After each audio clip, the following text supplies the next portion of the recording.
Good morning, everybody. Uneducated Economist here. Wanted to share an article with you guys from the Wall Street Journal talking about the yields on the treasuries beginning to rise. This is going to be very impactful to the markets. Now, we have already heard from the Federal Reserve that they are more than willing and intending to create some pain within the economy. And mainly, they want to see unemployment rise. They want to see people lose their jobs. They want to make sure that the consumer out there is hurting and not wanting to make purchases to try and bring this inflation scenario down.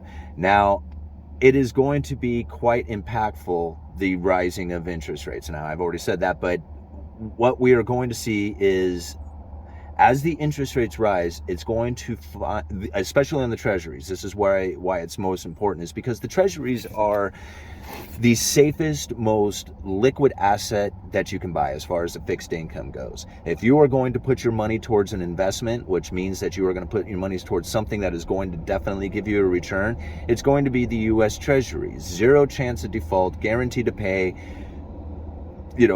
absolutely the safest place you could ever park your money. So anything else after a U.S. Treasury is risk. And you're taking on risk by buying anything other than a U.S. Treasury because they're not guaranteed to pay and the chances of default begin to rise. So when you have the U.S. Treasuries at 4%, considering that they were almost negative just like a year or two ago, we have the interest rates rising and getting ever increasingly closer to the bond yields of corporations. This is something to think about because the Federal Reserve wants to create pain. They want to create pain within the market. They want to tell the consumer to go away. We do not want you here. We do not want you participating within this market. And the only way to really do that is to take their income away. And in order to get their income away, you have to take their job away. And in order to get their job to go away, you have to start cutting businesses. And now cutting businesses is not exactly the easiest thing to do on a we want this business and that business to go and you're not a viable business. You can't just pick out businesses and just say, hey, we got to shut you down because we need unemployment to rise, right? It doesn't work like that. So what they're going to do is they're going to create an environment that is incredibly tough to operate in. And when you do that, corporations begin to fail. So do small businesses. Now, small businesses are definitely the biggest employer in the United States. But when it comes to taking out businesses, knocking out the zombie corporations is something that the Federal Reserve can definitely do by allowing the interest rates to continue to rise. And now, really, the Federal Reserve can do nothing at all, and the interest rates would rise all on their own, right? Because the Federal Reserve could say, hey, we're not printing any more money. We're not going to roll our old debt into new debt. So as the U.S. Treasuries and mortgage-backed securities mature, that'll be money that continuously flows back to the Federal Reserve, and the monetary tightening would happen all on its own. So if the Federal Reserve chose to do nothing at all, we would be in a monetary tightening position. However, they are trying to do something. So they are tightening up the monetary policies. They are trying to restrict the economy, and they're trying to raise the interest rates, and it's totally working. So as the U.S. Treasuries begin to rise, the yields on them, and gets ever increasingly closer to these corporations, when those corporations go to roll their old debt over into new debt, meaning that, some bonds are coming due and that they need operating cash and stuff like that, they go to take out a loan, which means that they sell bonds. They can't sell them. Well, they can't sell them at least for the price they want to give for them. So in order to attract the investor, they have to start dropping the price, which means the interest rates start to rise, the interest rate that they're going to pay on this bond. So if they got more money for it, the yields that they would pay would be diminished, right? Because they're getting more money in for the bond. But because they have to sell this bond for less, what they pay out is still the same. I mean, the price that they got the bond for is less, but what the bond is going to pay is still the same thing. They can't roll their old debt into new debt and have that as much money as they once did. That means they are starting to suffer, right? And if you're suffering, what does that mean? It means you can't make your payments. So what do? You start laying off people or selling off assets or shutting down business, whatever it is that you got to do in order to make your bondholders whole again or risk insolvency, right? And that's where a lot of corporations are going to start finding themselves over the next year or so. And the Federal Reserve has totally promised this. And if you just go and follow this U.S. 10-year Treasury, that's the number one indicator of where all interest rates are going to go. Like, they don't like purposely follow, like they don't go and look at the 10-year and say, okay, well, we're going to adjust our interest rates because the 10-year moved. The 10-year is like the cornerstone of where all fixed income investments get their number from. Whatever the 10-year is doing, they all start basing it around that. That is the most popular one.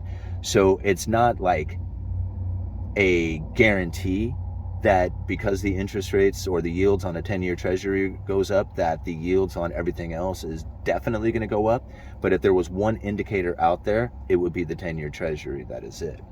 So when we think about the mortgage market, a lot of people say, well, look at the 10-year treasuries, look at these treasuries rise, that's going to cause the mortgages to rise, which is very true. Like, you know, if you see the yields on a 10-year treasury or the rest of the yields on the treasuries going up, not just the 10-year, but all of them, that's a pretty good sign that the yields on pretty much all loans out there are going to start going up, because why? The U.S. treasuries are the safest risk-free asset that you could ever possibly buy. And so if you're putting your money towards anything else, you're taking on risk. When it comes to these mortgages, this is something to think about. There is other investors out there outside of the Federal Reserve. I was having a discussion with this morning with a group of guys. And this is something to really think about, because people say when the Federal Reserve lifts the interest rates, it's going to cause the mortgages to go up and people will not be able to afford their payments anymore, or at least afford to take out a mortgage with the new payments that are adjusted to these interest rates. So if you already have a mortgage and you got your payments fixed, there is no change. I mean, interest rates can go up. It doesn't change your loan at all. But if you're a new home buyer or you're looking to take out a mortgage, these interest rates can be very burdensome, especially as they go up.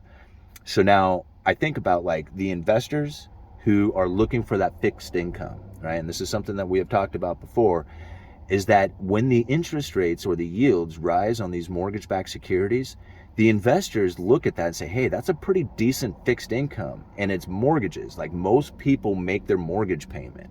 And now we have to think, like, a lot of people were fearful of the mortgage market, thinking, oh no, look back at 2008, there was a huge wave of foreclosures. Those mortgage-backed securities turned into toxic assets, which is true, they did.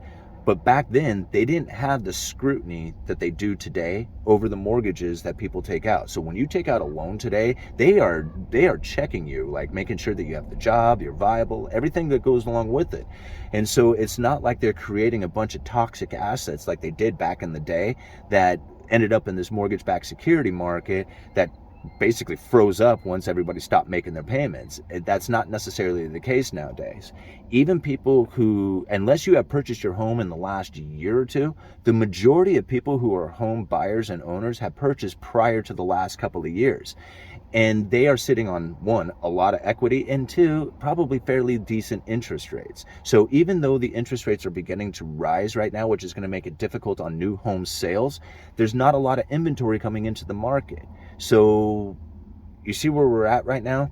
We're waiting for the Federal Reserve to start raising those interest rates to the point that it causes unemployment to rise. Once the unemployment rises, then we can jump on this whole foreclosure thing or downturn in the housing market.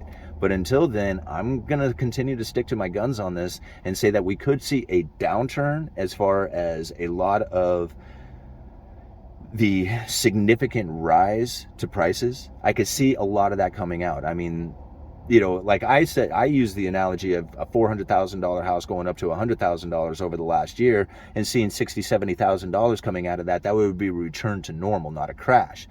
But the guys I was talking with this morning, they were talking about down in Florida where a $360,000 house is now $720,000. I mean, you could take $200,000, $300,000, $400,000 out of that, and it's still would just be a return to normal, right? So anyhow, this is some of the things that we're thinking about, some of the things I was thinking about this morning. Uneducated Economist, you let me know.